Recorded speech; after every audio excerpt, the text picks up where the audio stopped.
दोस्तों वंदे मातरम।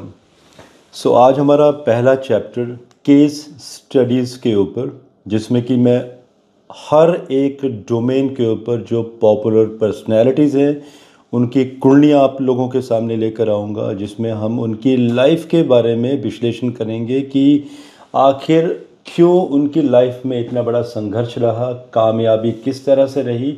तो पहला हम चार्ट अब लेने जा रहे हैं हमारे देश के प्रधानमंत्री श्री नरेंद्र मोदी जी का।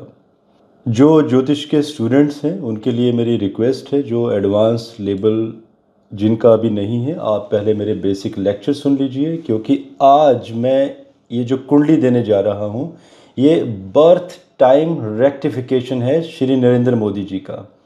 क्योंकि आज भी बहुत सारा कन्फ्यूज़न है बहुत सारे ज्योतिषियों के मध्य कि क्या मोदी जी का तुला लगन है या वृश्चिक लगन है। तो आज हम इवेंट्स को लेकर आएंगे उनकी लाइफ से, एंड आज हम विश्लेषण करेंगे कि क्या ये तुला लगन के साथ मैच होते हैं या वृश्चिक लगन के साथ। तो जो ज्योतिष के स्टूडेंट्स अभी जिन्होंने स्टार्ट की है पढ़ाई करना, उनके लिए मैंने बेसिक एस्ट्रोलॉजी के लेक्चर्स बना दिए हैं, जिसमें बेसिक एस्ट्रोलॉजी, अष्टक वर्गा, ट्रांजिट आप सुनते चले जाइए। आपको लेक्चर पूरा सुनना होगा, उसी में ही मैं आपको बता दूंगा कि नेक्स्ट लेक्चर आपको किस कैटेगरी से चूज़ करना है। शुरू करते हैं नरेंद्र मोदी जी की।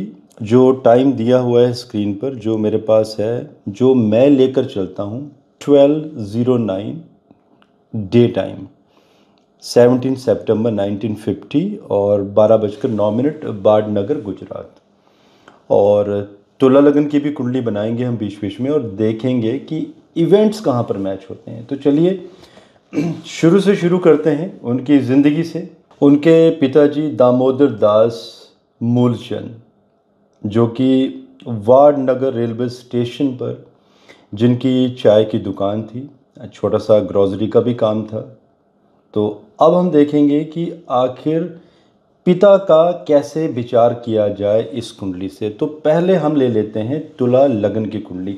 हम हर एक लाइफ के एस्पेक्ट्स को डिस्कस करेंगे, उनकी पत्नी के बारे में, संतान के बारे में, पॉलिटिकल करियर के बारे में, बंधन योग के बारे में। तो हम ये देखेंगे कि टोटैलिटी में कितनी चीज़ें मैच होती हैं और उसी टाइम को, उसी लगन को ले लिया जाएगा। तो अब मैं 10:09 की कुंडली बनाता हूँ पहले, जो बनेगी तुला लगन की कुंडली। देखिए, तुला लगन की कुंडली में पहली महादशा आएगी चंद्रमा अनुराधा नक्षत्र, शनि महादशा। शनि महादशा मीन्स कि इस कुंडली में शनि देव जी योग कारक हैं और कहाँ चले गए हैं, 11th हाउस लग्नेश के साथ।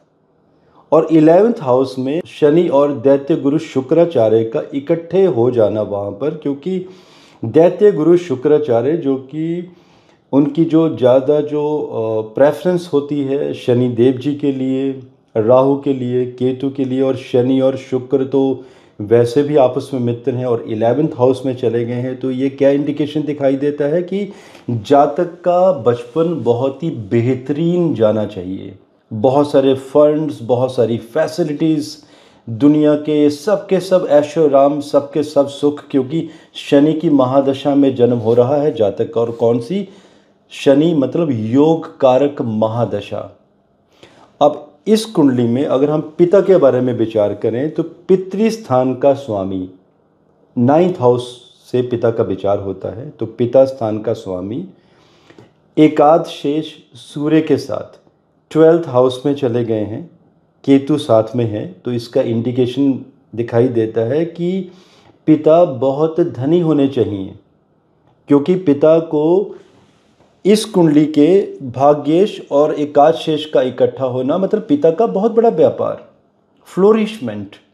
और जातक का स्वयं सर्वाष्टक कुंडली में 30 पॉइंट होना 12th हाउस में, मतलब जातक एक्स्ट्रावेगेंट, खर्चीला, मतलब पिता कमा रहे हैं और जातक खर्चा करता चला जा रहा है।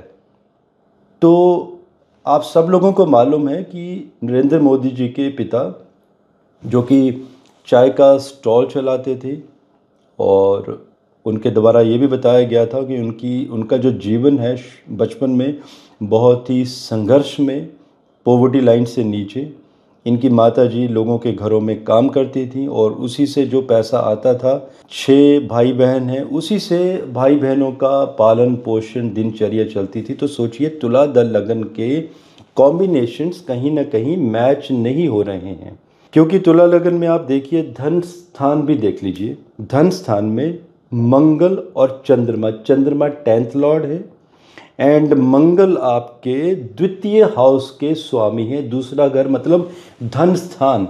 तो दोनों का इकट्ठा हो जाना सेकंड हाउस में की इंडिकेशन दिखाई दे रहा है कि व्यक्ति जातक बहुत ही धनाढ्य चाहिए, बहुत ही पैसे वाला चाहिए। तो यहाँ पर ये योग नहीं बनते हैं।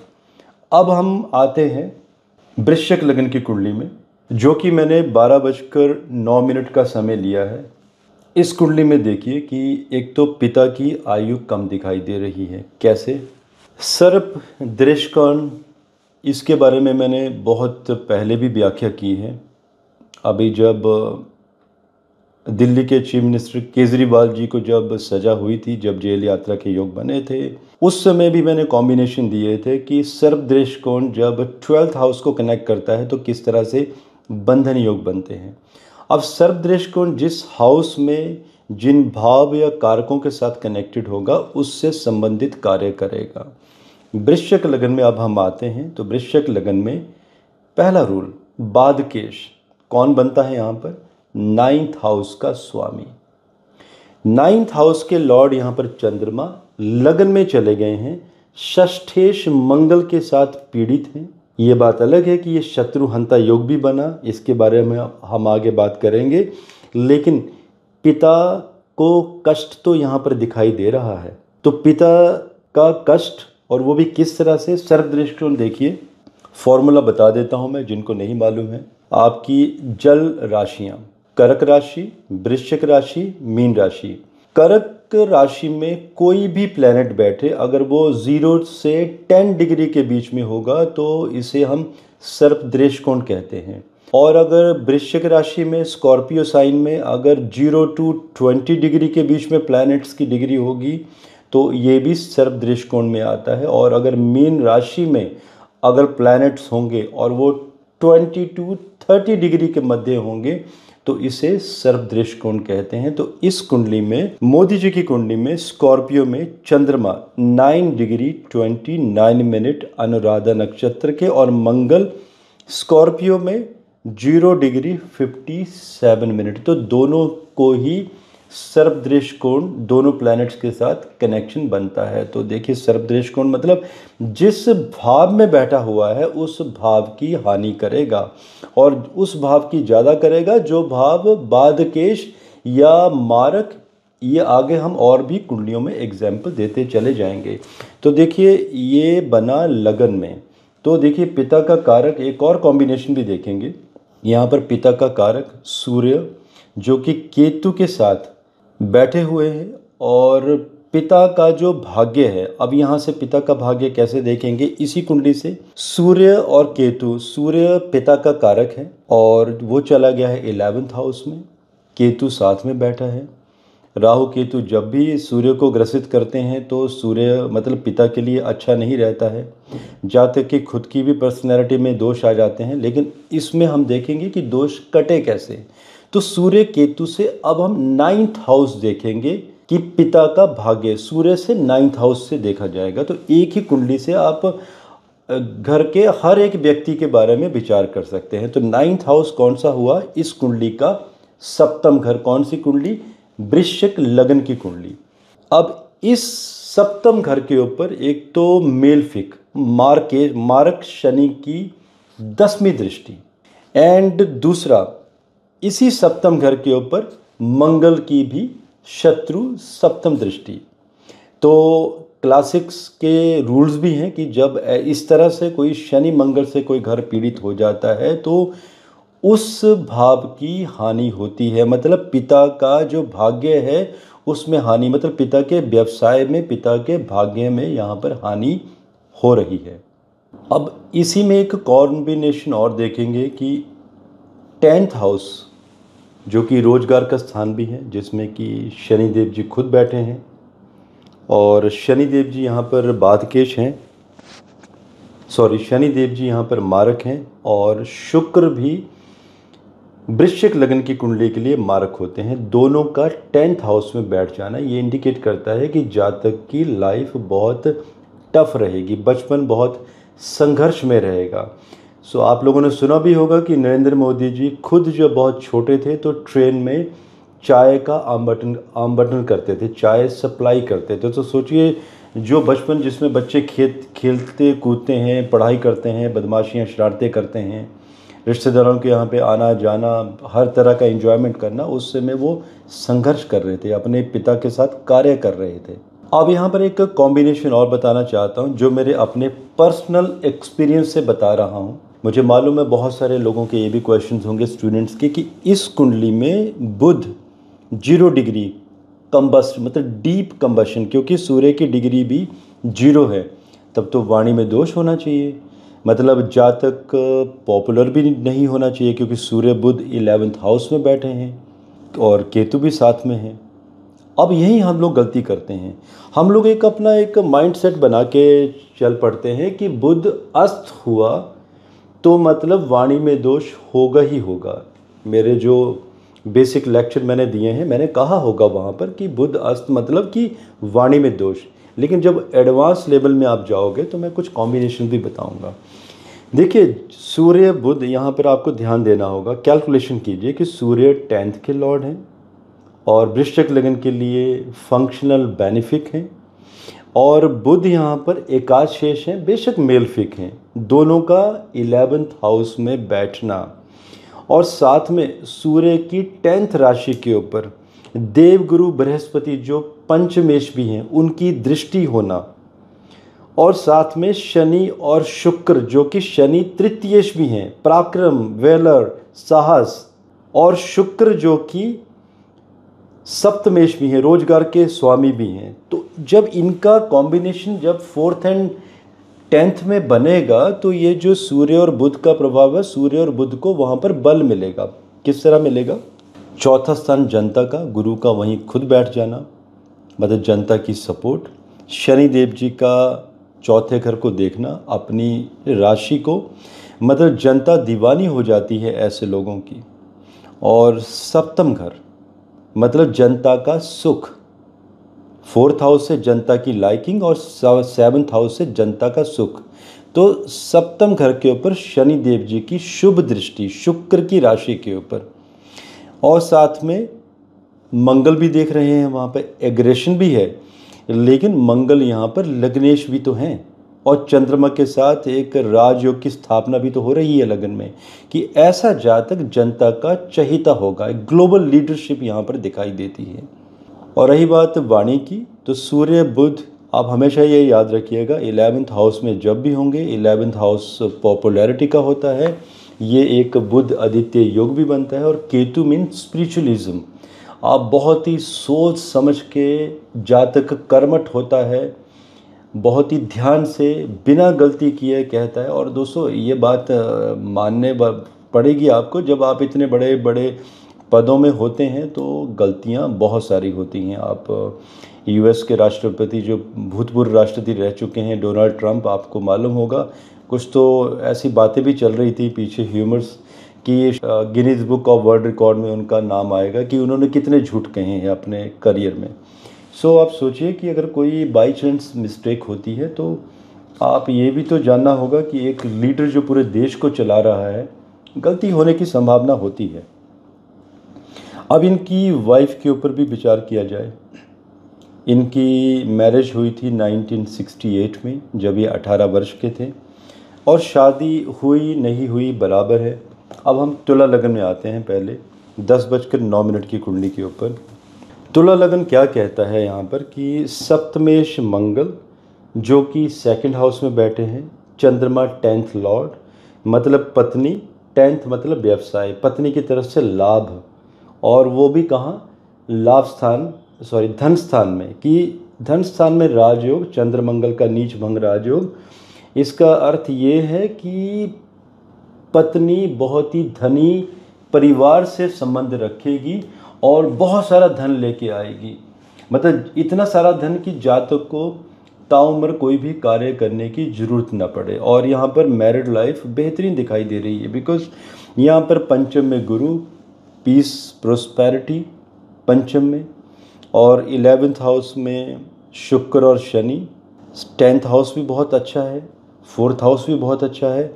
मतलब एक बेहतरीन मैरिड लाइफ और संतान सुख, क्योंकि पंचम में गुरु बैठे हैं, शनि देव जी पंचम संतान स्थान को देख रहे हैं। मतलब संतान का यहाँ पर पूर्ण सुख दिखाई दे रहा है और पत्नी का भी सुख। अब हम जाते हैं वृश्चिक लग्न की कुंडली के ऊपर।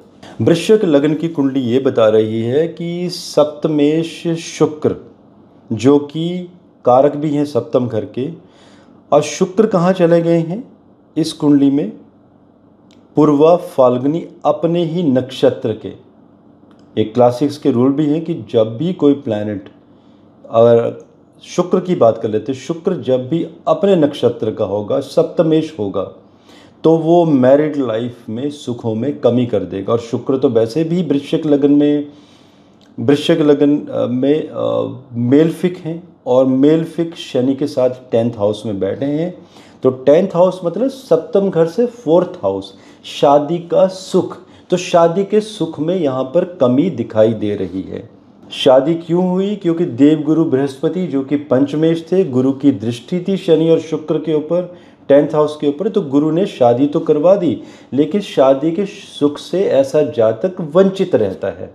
और अगर हम दूसरे रूल की बात करें तो आप देखिए कि सप्तम घर के ऊपर शनि देव जी, जो कि फंक्शनल मेलफिक हैं, मारक हैं, उनकी 10वीं दृष्टि पड़ रही है 7th हाउस पे, साथ में मंगल की भी दृष्टि। तो मतलब 7th हाउस में कमजोरी, मतलब शादीशुदा लाइफ में कमजोरी। और 5वां घर राहु बैठा हुआ है पंचम घर में, और सूर्य और केतु 11th हाउस में। मैंने बहुत पहले एक इस सीरीज़ शुरू की थी, वो अभी भी होगी यूट्यूब में, जो यहाँ उसकी कैटेगरी है चाइल्डलेस कपल्स। आप देखेंगे इस तरह की कैटेगरी मिलेगी, जिसमें मैंने हर एक दोष के बारे में विवरण दिया है, जिसमें कि पितृ हत्या, मातृ हत्या, प्रेत बाधा, ब्रह्म दोष, और बहुत सारे और भी योग हैं, भ्रातृ पत्नी। तो जिसमें कि नाग हत्या दोष के बारे में भी वहाँ पर मैंने एक प्रॉपर चैप्टर दिया हुआ है। तो ये पंचम घर में राहु मीन राशि के, सूर्य केतु का 11th हाउस में होना, ये नाग हत्या दोष की तरफ इशारा करता है। नाग हत्या दोष मतलब पिछले जन्म की, पास्ट लाइफ का कनेक्शन। और क्या अर्थ हुआ इसका कि संतान कष्ट, मतलब संतान नहीं होगी जातक की, अगर होगी तो उपायों के साथ होगी। लेकिन जातक तो विवाह बंधन में होने के साथ साथ उसमें रहे ही नहीं, तो संतान सुख मिलेगा कैसे? तो ये एक कॉम्बिनेशन ये भी बनता है पत्नी का और साथ में संतान का।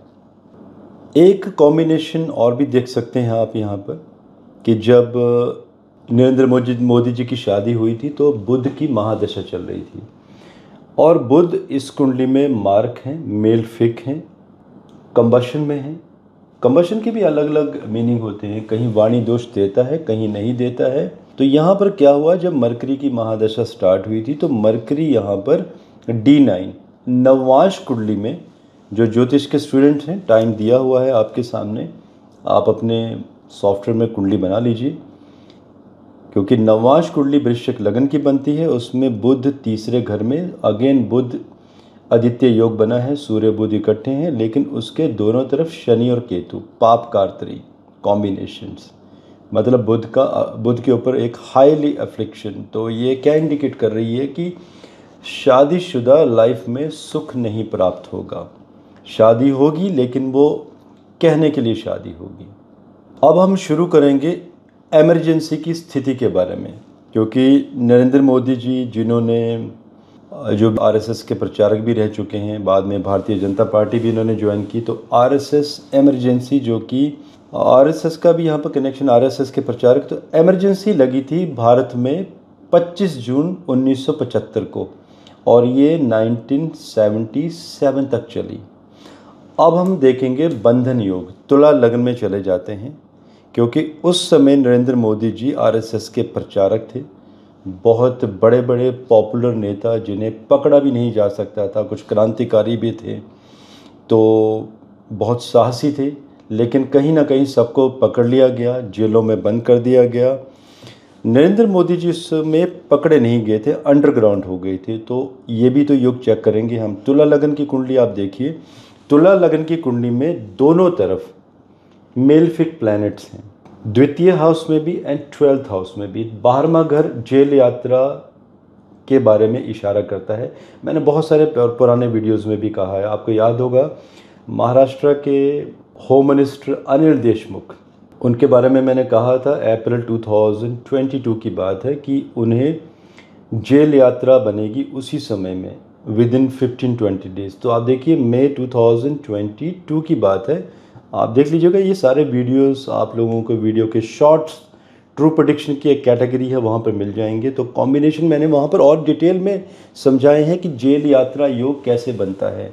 तो अनिल देशमुख जी जेल में रहे थे 6 से 8 महीने, फिर छूटे, अभी भी केस चल रहे हैं। तो 12th हाउस जेल यात्रा के योग की तरफ इशारा करता है।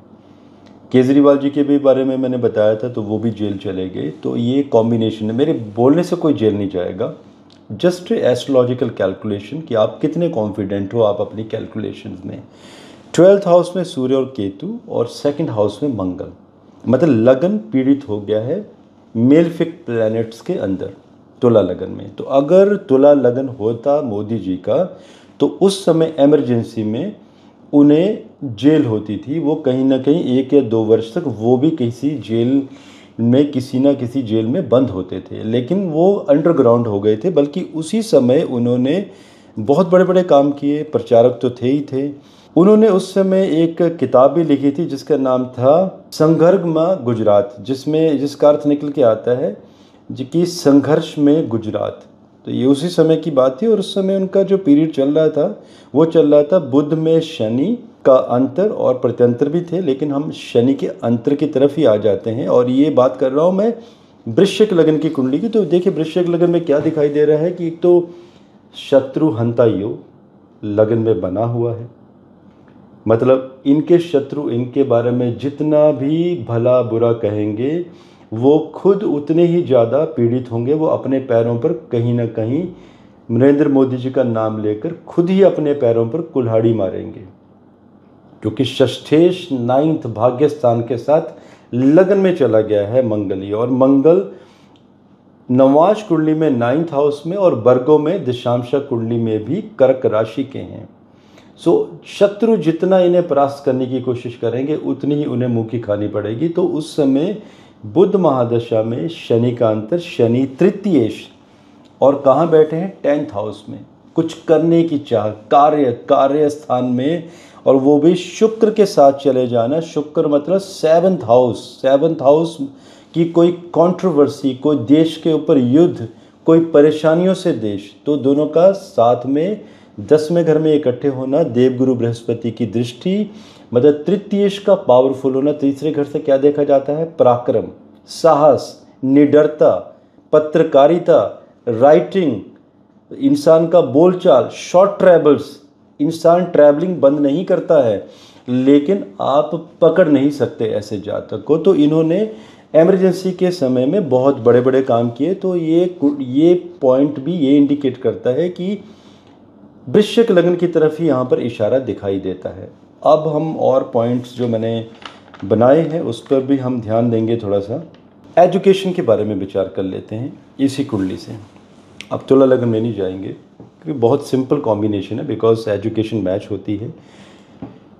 मैंने अक्सर वीडियोस में कहा है, उसकी भी एक सीरीज़ बनाऊंगा मैं आप लोगों को, कि करियर चेक कैसे किया जाता है किसी बच्चे का। जब बच्चा 12 या 13 वर्ष का होता है तो आप कैसे मालूम करें कि वो किस प्रोफेशन को चूज़ करेगा, ये एक से ज़्यादा प्रोफेशन करेगा वो, या 2 से 4 व्यवसाय करेगा। हर चीज़ कुंडली बता देती है, उसका इंटरेस्ट, पैशन किन चीज़ों में रहेगा। 5वां घर होता है जातक की कुंडली में प्रोफेशनल एजुकेशन कि पंचम घर में क्या प्लैनेट बन रहे हैं। 5वां घर यहाँ पे राहु, एक्सपेंशन किस चीज़ का, सूर्य की 5वें घर के ऊपर दृष्टि, सूर्य 10th लॉर्ड भी हैं। 10th लॉर्ड मीन्स कार्येश और सूर्य का पंचम घर में दृष्टिगत होना इसका तात्पर्य है, और शनि का 10वें घर में होना। Shani political science and Surya political science में जो नियम होते हैं, जो धाराएं होती हैं, जो गूढ़ तरीके से एजुकेशन को समझना होता है, तो इन्होंने पॉलिटिकल साइंस में मास्टर डिग्री की है गुजरात यूनिवर्सिटी से। तो सूर्य और केतु से ये एजुकेशन यहाँ से साबित हो रही है पॉलिटिकल साइंस की, जो कि तुला लगन में टेक्निकल डिग्री दिखाई दे रही है। अब हम आते हैं 1985 की तरफ चलते हैं, जब शुक्र की महादशा चल रही थी और मोदी जी की कुंडली में वृश्चिक लगन और नवांश कुंडली भी वृश्चिक लगन की। एक बड़ी खास बात, अब यहाँ पर भी देखिए, ये पॉइंट मैंने नोट नहीं किया था आप लोगों को बताने के लिए। आप हमेशा नोट कीजिएगा कि जब भी किसी जातक का लगन भी सेम हो और नवांश कुंडली भी सेम लगन की हो, तो ऐसे जातकों को रोग टच नहीं करते हैं। अगर कोई मान लीजिए रोग आ भी गया उनके शरीर में, तो मान लीजिए सिमिलर रोग सेम एज के जातक को अगर लगता है और वैसा ही रोग किसी और जातक को लगता है सिमिलर एज के जातक को, तो जिस जातक का लगन कुंडली और नवांश कुंडली का लगन सेम है, उस जातक का रोग अगर 2 दिन में वो फिक्स हो जाता है, तो दूसरे जातक को 20 से 25 दिन लगेंगे ठीक होने के लिए। इसका अर्थ ये हुआ कि रिकवरी बहुत फास्ट होगी। आप देखिए, मोदी जी 2001 से सत्ता में हैं। कितनी बार सुना आप लोगों ने कि मोदी जी बीमार हो गए या हॉस्पिटलाइज्ड हो गए। अदरवाइज़ आप देखिए, पुराने जितने भी हमारे प्रधानमंत्री रहे हैं, राष्ट्रपति रहे हैं, अक्सर खबरें आती रही हैं कि आज ये एम्स में, आज इनके घुटने रिप्लेस हो रहे हैं, आज इनको वायरल फीवर हो गया। सोचिए, कोविड जैसी सिचुएशन भी रही, लेकिन मोदी जी को कभी कोविड समय में कभी कोविड का अटैक भी नहीं हुआ। He was safe and sound. और अक्सर वो कहते भी हैं, जब उन्हें कभी सर्दी जुकाम साल 2 साल में कभी ऐसी फीलिंग आती है, तो कच्ची घानी का सरसों का तेल वो नाक में लगा लेते हैं। देखिए, मैंने तो आज तक सुना नहीं कि नरेंद्र मोदी जी कभी बीमार पड़े। तो देखिए, वृश्चिक लगन मतलब मंगल का लगन, साहस, डेयर, ब्रेवरी, और साथ में नवांश में भी मंगल का लगन, मतलब कि एक साहसी आदमी अगर बाई चांस एनर्जी डाउन होगी तो भी वो किसी को मालूम नहीं लगने देंगे कि उनकी एनर्जी आज डाउन है। वो उसी जोश के साथ पब्लिक में आएंगे और अपना कार्य करके चले जाएंगे। और सोचिए, अभी वो कितने वर्ष के हो गए हैं, 74, अभी 75 कंप्लीट होने वाले हैं। आज ये जो वीडियो बना रहा हूँ मैं, ये बना रहा हूँ 19 अगस्त 2024 दिन के समय में। अब देखते हैं आपको ये वीडियो कब मिलता है, लेकिन सोचिए कि कितने कुंडली क्या कह जाती है अपने आप में। तो ये भी हेल्थ पॉइंट ऑफ व्यू भी आप वृश्चिक लगन ही लेके चलिए। अब शुक्र यहाँ पर वर्गोत्तम कुंडली में, तो 1985 में इनकी एंट्री होती है। आरएसएस के बाद बीजेपी में धीरे धीरे बढ़ते हैं। लेकिन अब इनके पिता की डेथ की बात भी देखें। इनके फादर साहब को बोन कैंसर हुआ था, 1989 की ये बात है। ये भी कॉम्बिनेशन चेक करते हैं वृश्चिक लगन की कुंडली में, और ये हुआ शुक्र में चंद्रमा के अंतर में। देखिए, शुक्र महादशा इनकी मारक है, शुक्र इस लगन के लिए, और चंद्रमा बादकेश। अब आप एक काम कीजिए, इसी वृश्चिक लगन की कुंडली को जो 9th हाउस है उसे आप लगन मान लीजिए। ये करना होगा आप लोगों को जब आप केस स्टडीज़ करते हो।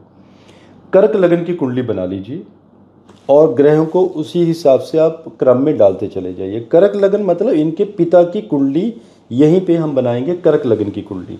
अब कर्क लगन की कुंडली में 2nd हाउस को देखिए। 2nd हाउस में शुक्र और शनि। कर्क लगन में शुक्र और शनि दोनों ही मार्क होते हैं। और दशा कौन सी चल रही थी? शुक्र की महादशा चल रही थी। और कर्क लगन में आप सोचिए, लग्नेश चंद्रमा मंगल के साथ योग कारक है यहाँ पर मंगल, लेकिन मंगल और चंद्रमा दोनों ही सर्प दृष्टिकोण में पंचम घर में चले गए हैं। और यहाँ पर चंद्रमा, अगर हम लगन कुंडली का भी विचार करें तो लगन कुंडली में जो वृश्चिक लगन की कुंडली का भी विचार करें तो मंगल यहाँ पे षष्ठेश भी हैं। और अगर हम कर्क लगन की कुंडली का भी विचार करें तो कर्क लगन की कुंडली में शुक्र की महादशा जब चली थी तो शुक्र एकादशेश, जो कि एकादश भाव शारीरिक कष्ट का होता है, मृत्यु का भी होता है। इसके साथ साथ फोर्थ हाउस वो भी हर्डल पैदा करता है। तो ये यहाँ पर कंफर्म होता है कि पिता को यहाँ पर कष्ट होना था। तो 1989 में नरेंद्र मोदी जी के पिता नहीं रहे, उनकी बोन कैंसर से मृत्यु हो गई थी। अब हम इनका सफ़र देखते हैं। जनरल सेक्रेटरी बने थे 1998 में। उस समय चल रही थी शुक्र महादशा में, शनि का अंतर चल रहा था और शुक्र यहाँ पर 10th हाउस में। तो देखिए शुक्र यहाँ पर वर्गोत्तम है और शुक्र में शनि का अंतर। 1998 में शनि तृतीयेश, पराक्रम, साहस, उत्साह, कुछ कर गुजरने की कुछ इच्छा और गुरु की दृष्टि वहाँ पर, ये अपने आप में बहुत कुछ कह रही है। तो आप सोचिए 1998 में जनरल सेक्रेटरी बनते हैं मोदी जी और 3 अक्टूबर 2001 उस समय वाजपेयी जी के द्वारा बुलाया जाता है। अटल बिहारी वाजपेयी जो बीजेपी के पुराने प्रधानमंत्री रह चुके हैं, जो आज हमारे बीच में नहीं हैं, उनके द्वारा 3 अक्टूबर 2001 को मोदी जी को न्योता दिया जाता है, डिस्कशन होता है एंड उन्हें कहा जाता है कि वो गुजरात जाएंगे। और उस समय वहाँ के मुख्यमंत्री थे केशु भाई पटेल। और वो भी कौन सा समय, जब नरेंद्र मोदी जी ने कोई इलेक्शन भी नहीं लड़ा था, किसी गांव में किसी प्रधान का भी इलेक्शन नहीं लड़ा था। तो उन्हें कहा जाता है कि आप शपथ लेंगे और आप गुजरात के मुख्यमंत्री बनेंगे उस समय में जब गुजरात में बहुत बड़े बड़े भूकंप आ चुके थे, बिल्डिंगें तबाह हो चुकी थी, लोग अपना घर बार सब कुछ भूल चुके थे, बहुत बड़ी तबाही मची थी गुजरात में और केशु भाई पटेल जी संभाल नहीं पा रहे थे उस समय सिचुएशन को। तो मोदी जी को उस समय मुख्यमंत्री बनाया जाता है। उस समय शुक्र में बुध एंड बुध में शुक्र का अंतर चल रहा था। तो देखिए बुध यहाँ पर 11th house, the house of popularity. शुक्र से बुध 2nd हाउस में दशा का प्रमाण होता है कि जब भी कोई प्लैनेट अपनी महादशा से जब अंतर्दशा 2nd हाउस में चली जाती है तो धन प्राप्ति, यश प्राप्ति, राजा के समान सुख। तो देखिए इसने राजा बना दिया क्योंकि सूर्य दशमेश कार्येश जो जिसमें शुक्र वहाँ पर बैठे हैं उसके स्वामी सूर्य 11th हाउस में चले गए तो कहीं ना कहीं राजा की पदवी मिल जाती है। लेकिन वो भी कैसे, देखिए गुजरात का समय बहुत ख़राब रहा है उन दिनों में। गुजरात में एक तो बहुत बड़ा भूकंप उन दिनों में 2000 के आसपास, सन 2001 में कितनी बड़ी तबाही, और 2002 में क्या होता है, गोधरा कांड। और वो भी मोदी जी की कुंडली में कनेक्शन कि शुक्र में बुध और बुध में फिर से शुक्र यहाँ पर सत्ता तो दे गए लेकिन शुक्र यहाँ पे 7th हाउस के भी तो लॉर्ड हैं।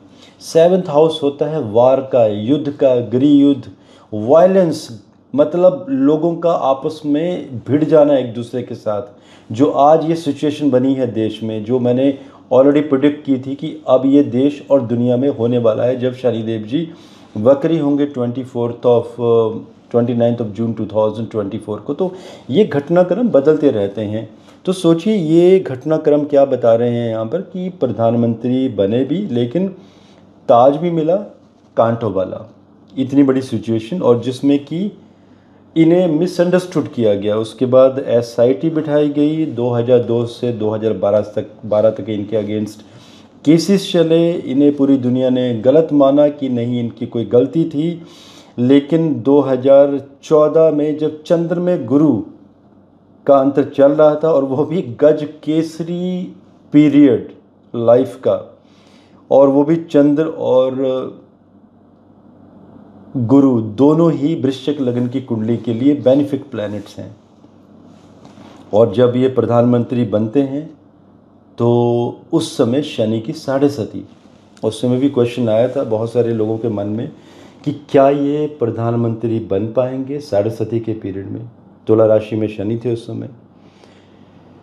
मैं एक बात कहना चाहता हूँ 7.5 के बारे में, जो ज्योतिष के स्टूडेंट हैं। देखिए 7.5 जब भी आती है तो ऐसा नहीं कि आपको बर्बाद ही करेगी, बहुत बड़ा ट्रांसफॉर्मेशन करती है। शनि देव जी आपको एहसास करवाते हैं आपकी गलतियों का कि आप सुधर जाइए, आप इसमें ट्रांसफॉर्मेशन कीजिए, बदलिए अपने आप को। आपको सही और गलत की पहचान हो जाती है और इसमें अगर आपके कर्मस बहुत स्ट्रांग है, अगर आपने कोई गलतियां नहीं की है, कोई ठगी नहीं की है किसी के साथ, अगर आपने शासन किया है कई वर्षों तक और वो भी सच्चे मन से, कोई गलत विचार से नहीं, किसी धर्म और पंथ के बीच में कंपैरिजन नहीं किया है, तो शनिदेव जी सत्ता का सुख देकर जाते हैं।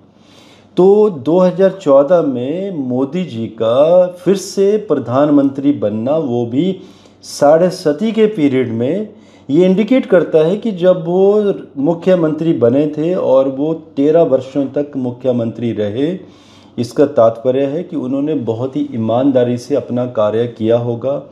अदरवाइज शनिदेव जी दंडित जरूर करते हैं, सत्ता सुख नहीं देते हैं, इंसान को हर्डल्स में डाल देते हैं। सो सोचिए आज कितने वर्ष हो गए हैं, ऑलमोस्ट 23 ईयर्स होने जा रहे हैं अभी अक्टूबर को उनकी सत्ता के पूर्ण होने के। अब देखिए उसके बाद इन्होंने कितने बड़े बड़े काम किए।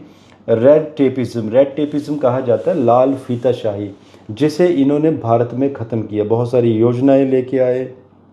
एंड इसके साथ साथ अगर हम भारत की कुंडली का भी विचार करें तो उस समय चंद्रमा में मंगल का अंतर चल रहा था और मोदी जी की कुंडली में चंद्रमा में अंतर चल रहा था, शनि का शायद या बुध का, चेक कर लेते हैं अभी साथ साथ में।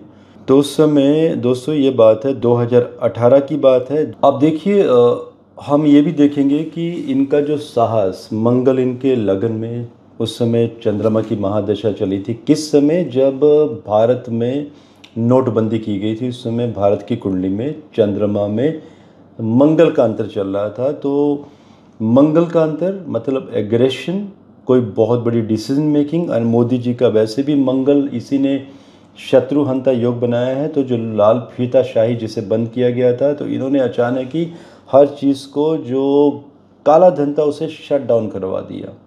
तो अब सोचिए जब इन्होंने मंगल का जो अंतर चल रहा था चंद्रमा में, जब इतना बड़ा काम हो गया, तो अब मोदी जी की खुद मंगल की महादशा स्टार्ट हो गई है और हमारे देश की भी मंगल की महादशा सितंबर 2025 में शुरू होने वाली है। माना कि ये भी कहा जा रहा है कि मोदी जी कंटिन्यू नहीं करेंगे, सत्ता का ट्रांसफ़र हो जाएगा। करेंगे इसके ऊपर विचार कि कुंडली आगे क्या कहती है। लेकिन आप सोचिए जब दो मंगल इकट्ठे होते हैं तो वो क्या होता है। इसके ऊपर ऑलरेडी मैंने कुछ वीडियोस दिए हैं, बट आज बात हो रही है आप लोगों के साथ कुंडली विश्लेषण की। और इस कुंडली में देखिए वृश्चिक लगन की कि चंद्र मंगल लगन में, लग्नेश मंगल, चंद्रमा 9th हाउस, 9th मतलब विदेश, लॉट ऑफ ट्रैवल, विदेशों में यात्राएं। और ये भी कहा जाता है कि मोदी जी दुनिया के पहले ऐसे पॉलिटिशियन हैं जिन्होंने सबसे ज़्यादा यात्राएं की हैं। यात्रा का विचार किससे होता है? चंद्रमा से सबसे ज़्यादा। और चंद्रमा, अगर चंद्रमा कहीं 9th हाउस में बैठ जाएं या नवम को प्रभावित करें या नवम के कारक के साथ कहीं शुभ योग बनाएं, शुभ कार्तरी में चले जाएं, तो ऐसे जातक की लंबी लंबी यात्राएं होती रहती हैं। तो देखिए चंद्रमा तो वैसे भी यहाँ पे 9th लॉर्ड है। चंद्रमा मतलब जल, चंचल, वेव्स की, आपको चलते ही जाना है आपको। तो सोचिए चंद्रमा कितना ट्रैवल करवा रहे हैं इनका। इन्होंने विदेश में जाकर कितनी सारी विदेश नीति बनाना, विदेश में जाके समझौते करना। और इसके साथ साथ अगर ग्लोबल लीडरशिप की बात करें तो 10th हाउस कार्येश का एकादशेष बुध के साथ कॉम्बिनेशन बनना, जो मैंने सबसे पहले बताया था अब इससे पहले आपको कि बुध और सूर्य 11th हाउस में और साथ में कहीं केतु चला जाए तो बहुत बड़ी पॉपुलैरिटी देते हैं।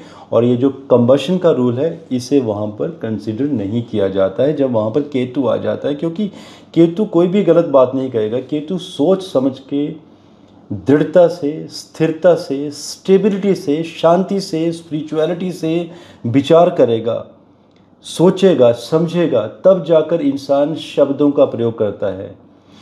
और अगर केतु वहाँ पर नहीं होगा तो हो सकता है बोलने में कुछ गलतियाँ हो जाएं, इंसान थोड़ा सा ज़्यादा बोल जाए। तो दोस्तों ये केस स्टडी है और आप लोग कमेंट करना चाहें कर सकते हैं। अगर आपको लगता है कि किसी आपके कोई फेवरेट हों जिनका केस स्टडी आप चाहते हैं, और ऐसे ही मैं आपको अलग अलग डोमेन्स के लोगों के आपको केस स्टडीज़ देता रहूँगा, जिसमें कुछ आपके एक्टर्स होंगे, सिंगर होंगे, साइंटिस्ट होंगे, पॉडकास्टर्स का भी दे सकते हैं जो पॉपुलर होंगे, क्योंकि आजकल पॉडकास्टर्स का ज़्यादा युग चला है। तो इस तरह से हम बिजनेस टाइकून्स, मैराथन में जो खिलाड़ी होते हैं, स्विमर्स होते हैं, एस्ट्रोलॉजर्स होते हैं, पॉपुलर एस्ट्रोलॉजर, एस्ट्रोनॉमिस्ट, बहुत बड़े डोमेन है, बहुत सारे, क्वांटम फिजिक, एस्ट्रोनॉमर, बहुत लंबी लिस्ट है। अगर आपको भी लगता है कि आप किसी ऐसे व्यक्ति का केस स्टडी चाहते हैं, आप बताइए, मैं उसी की कुंडली का स्टडी करूंगा। और ये आज केस था नरेंद्र मोदी जी का as a life case study, and साथ में बर्थ रेक्टिफिकेशन उन लोगों के लिए समझाने के लिए जिनको ये भी मालूम चलेगा कि ज्योतिष में बर्थ टाइम रेक्टिफाई कैसे करते हैं, दो लग्नों के बीच में विचार कैसे किया जाता है। आज के लिए दीजिए मुझे इजाज़त, और आगे आपके सीरीज़ के पैटर्न अलग अलग बनते रहेंगे, जैसे कि transit, profession, medical astrology case studies. अभी धीरे धीरे बनाता जाऊंगा मैं, आप देखते जाइएगा। और जी हाँ, प्लीज़ ये कमेंट मत कीजिएगा कि ये कहाँ अवेलेबल है। यूट्यूब में आपके सामने ही है सब कुछ, जाइए थोड़ा सा, अब वहाँ पे थोड़ी सी समझ लगाइए, सब कुछ वहीं है। और मेरी रिक्वेस्ट है कि प्लीज़ हमारे टीम को इस चीज़ के लिए कॉल ना करें कि कैटेगरी ये वाली कहाँ है, वो वाली कहाँ है। इस तरह की कोई सहायता आपको हमारी टीम द्वारा नहीं की जाएगी। ये आपका खुद का विषय है, क्योंकि सब आपके सामने दिया हुआ है। थैंक यू, धन्यवाद। भारत माता की जय। जय हिंद।